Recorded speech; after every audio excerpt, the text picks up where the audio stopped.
জামাতি আল্লাহর নবী জীবনের শেষ নামাজ জামাতে আদায় করেছেন, জীবনের শেষ নামাজটাও জামাতে আদায় করলেন। তখন তার এমন অবস্থা, এত অসুস্থ, দাঁড়াতে পারেন না, হাঁটতে পারেন না। দুইজন সাহাবীর কাঁধের উপরে ভর করে তারপরে বহু কষ্ট করে মসজিদে গিয়ে নামাজ আদায় করেছেন, খুতবা দিয়েছেন। বললেন, খুতবা দিতে গিয়ে বললেন, আজ থেকে মসজিদে নববীর চতুর্দিকের সকলের দরজা বন্ধ হয়ে যাবে, শুধু আবু বকরের দরজাটা খোলা থাকবে। আল্লাহর নবী বললেন, আল্লাহ রাব্বুল আলামিন এই পৃথিবীতে তার এক বান্দাকে জাগতিক সব সম্পদ দিতে চেয়েছিলেন, কিন্তু সে বান্দা সব জাগতিক সম্পদকে উপেক্ষা করে মাবুদের সঙ্গে দেখা করা বেশি জরুরি, বেশি পছন্দ মনে করেছেন। এতটুকুন কথা নবীজি বললেন, কেউ কিছু বুঝলো না। হযরতে আবু বকর রাদিয়াল্লাহু তাআলা আনহু হুজুরের এই কথা শুনে কাঁদতে কাঁদতে তিনি অস্থির হয়ে যাচ্ছেন। সাহাবীরা চিন্তা করলেন, হুজুর কার না কার কথা বলেছেন, তাতে কান্নার কি আছে? বয়োবৃদ্ধ, জ্ঞান বৃদ্ধ হযরতে আবু বকর রাদিয়াল্লাহু তাআলা আনহু বুঝতে পেরেছেন, এই পৃথিবীর সব সম্পদ তো আল্লাহ হুজুরকেই দিতে চেয়েছিলেন। তিনি সমস্ত সম্পদকে উপেক্ষা করে তার মাবুদের সঙ্গে দেখা করার জন্য প্রস্তুতি নিয়েছেন। তার মানে হলো আল্লাহ নবী বিদায় হয়ে যাবেন, আমরা নবী থেকে এতিম হয়ে যাব।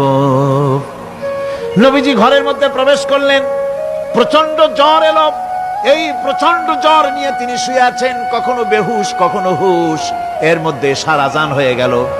সাহাবীরা বহুক্ষণ অপেক্ষা করে হযরত আবু বকরের ইমামতিতে নামাজ শুরু করলেন। হুজুরের হুশ এলো, প্রশ্ন করলেন, আয়েশা রে, এখন কোন সময়? হযরত আয়েশা বলেন, ইয়া রাসূলুল্লাহি, মসজিদে নববীতে নামাজ শুরু হয়ে গেছে। সাহাবীরা অনেকক্ষণ অপেক্ষা করে আমার বাবার ইমামতিতে নামাজ পড়তেছে সবাই, কিন্তু সাহাবীরা কেঁদে কেঁদে নামাজের মধ্যেই কাঁদতে কাঁদতে অস্থির হয়ে যাচ্ছে। তাদের মনের ধারণা হয়েছে নবীজির পেছনে নামাজ পড়ার কিসমত থেকে তারা মাহরুম হয়ে গেল। নবীজি বলেন, আয়েশা দরজা খুলে দাও আর আমার মাথাটা একটু উঁচু করে ধরো, আমি একটু নামাজের দৃশ্যটা দেখি। দরজা খুলে দেওয়া হলো, নবীজির মাথা উঁচু করে ধরা হলো। নামাজের জামাতের দৃশ্য দেখে নবীজি আবার শুয়ে পড়লেন। হযরতে মা আয়েশা লক্ষ্য করে দেখেন নবীজির দুই চোখের কোনা দিয়া পানি পড়তেছে। মা আয়েশা জিজ্ঞেস করেন, ইয়া রাসূলুল্লাহ, নামাজের দৃশ্য দেখে চোখে কেন পানি এলো?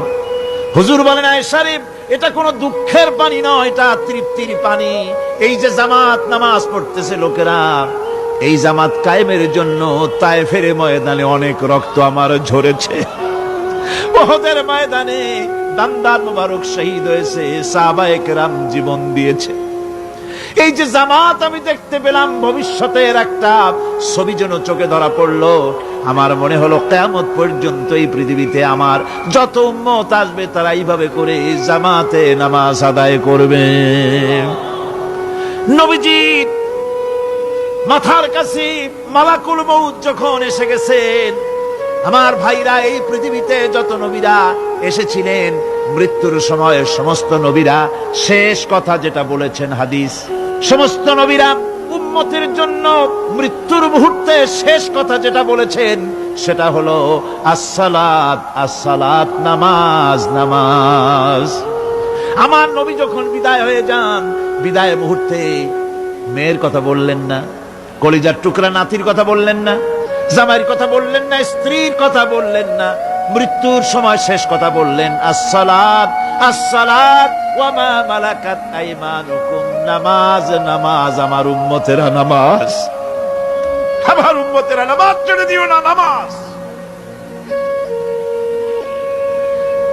যেই নবী উম্মতের জন্য এত কাঁদলেন, নামাজের জন্য এত কথা বলে গেলেন, আল্লাহ রাব্বুল আলামিন নামাজের জন্য এত নির্দেশ করলেন, নবীজি ইন্তেকালের সময় নামাজের কথা বলে দিলেন, সেই মুসলমান আজ নামাজ আদায় করে না, নামাজ পড়ে তো নামাজ শুদ্ধ হয় না।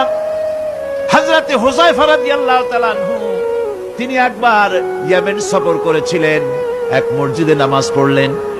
একজনকে তিনি নামাজ পড়তে দেখলেন, নামাজ পড়তে দেখে তিনি অপেক্ষা করলেন। লোকটার নামাজ হয়ে যাওয়ার পর তিনি প্রশ্ন করলেন, আল্লাহর বান্দা, তুমি কতদিন এরকমের নামাজ পড়তেছ? তিনি বললেন, প্রায় 40 বছর তো হবে আমি এরকম নামাজ পড়তেছি। হযরতে হুযায়ফা বলেন, তুমি কি আমারে চেনো? কয়, না, চিনি না। হযরত হুযায়ফা বললেন, আল্লাহর বান্দা শোনো, আমি হচ্ছি আল্লাহর নবী মুহাম্মদুর রাসূলুল্লাহ সাল্লাল্লাহু আলাইহি ওয়াসাল্লামের সাহাবী হুযায়ফা। ও আল্লাহর বান্দা, তুমি যেভাবে নামাজ পড়েছো এইরকম যদি 40 বছর নামাজ পড়ে থাকো, আল্লাহর কসম করে বলি, নবীজি যে নামাজ শিখাইছেন তোমার সে নামাজ হয় নাই। রাসূলুল্লাহ নামাজ হয় নাই, নামাজ পড়লেই হবে না। রাসূলুল্লাহ বলেছেন, সাল্লু কামা রাআইতুমুনি উসাল্লি, নামাজ পড়ো সেইভাবে যেভাবে আমারে পড়তে দেখো। ভাইরা, রাসূল করিম সাল্লাল্লাহু আলাইহি ওয়াসাল্লামের যে নামাজ, হুজুর যেভাবে নামাজ পড়েছেন, হাদিসে যা পাওয়া যায়, হাদিসে বুখারীতে সব আছে, দেখে নিবেন, সেইভাবে নামাজটা আদায় করে নিবেন। কিয়ামতের দিন আল্লাহ রাব্বুল আলামিন সর্বপ্রথম বান্দাকে প্রশ্ন করবেন কি? বুখারী শরীফে এসেছে, আন আবি হুরায়রা রাদিয়াল্লাহু তাআলা قال سمعت رسول الله صلى الله عليه وسلم يقول إنما يحاسب به العبد يوم القيامة من عمله صلاته। বুখারী শরীফের হাদিস, আল্লাহ রাব্বুল আলামিনের নবী বলেন, হযরত আবু হুরায়রা হাদিস খানা বর্ণনা করেছেন, তিনি বলেন যে আমি রাসূলের মুখে শুনেছি, কিয়ামতের দিন আল্লাহ রাব্বুল আলামিন সর্বপ্রথম তার বান্দার কাছে প্রশ্ন করবেন, বান্দা নামাজ আদায় করেছিলি কিনা? নামাজ সর্বপ্রথম প্রশ্ন। যেরকম সর্বপ্রথম প্রশ্নটা কি? নামাজ। এই নামাজ আপনার বাচ্চাদেরকে যখন 7 বছর বয়স হবে নামাজের হুকুম করবেন। 10 বছরে নামাজ না পড়লে প্রহার করতে বলা হয়েছে। নামাজের জন্য কড়াকড়ি করতে হবে। পুরুষ নারী মেয়েদের মাসের ভিতরে কখনো কখনো তাদের যে সমস্ত মাসলা মাসাইল আছে সেই অনুযায়ী কখনো তাদের ক্ষমা আছে, বাকি তাদের নামাজ পড়তে হবে। আর পুরুষের জন্য পাগল হয়ে যাওয়া, বেহুশ হয়ে যাওয়া ছাড়া নামাজ মাপ নাই, নামাজ পড়তেই হবে।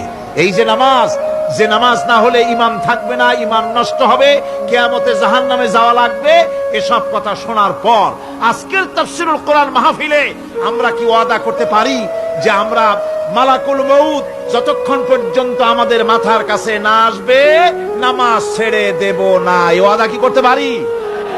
2 হাত উঁচু করুন, বলেন, ইয়া আল্লাহ, আমি তোমার নামে শপথ করছি, যতদিন মালাকুল মউত আমার মাথার কাছে না আসতেছে ততদিন পর্যন্ত ফরজ নামাজ, ফরজ রোজা ছেড়ে দেব না।